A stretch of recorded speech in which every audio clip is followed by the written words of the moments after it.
يا ابني هو انت ما بتحرمش؟ نفسي اخش عليك مره الاقيك شغال. ما انا شغال يا مستر اهو، انا قلت اريح شويه. انت بس بتخش عليا زي الهجمه المرتده. اني لك فين تاني؟ اهبطك كافيتيريا؟ تهبطني ليه؟ هو انا اليوفي؟ يوفي؟ تبقى عندك جزم. خلي الكوره تنفعك. طب اسدد ازاي انا دلوقتي؟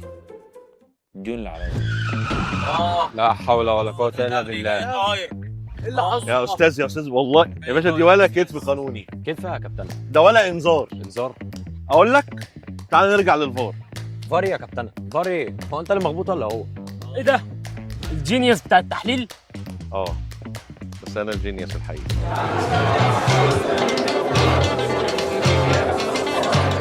اوف، لو سمحت ممكن ساندوتش البطاطس بتاعي؟ شوف مثلا السندوتش بتاعي.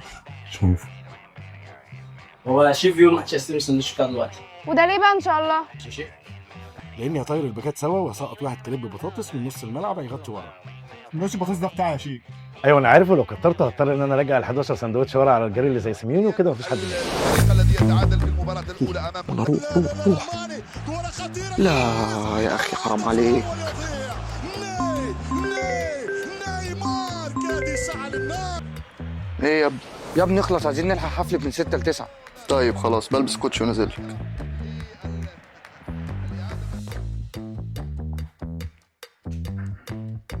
هدف بينما عمر راح مرموش. يا ابن اللعيبه جول، يا ابن اللعيبه.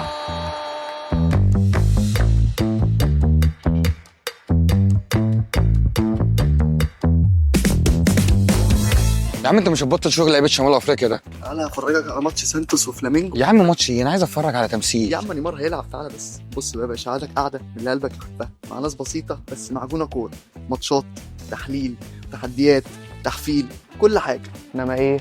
تنبسط.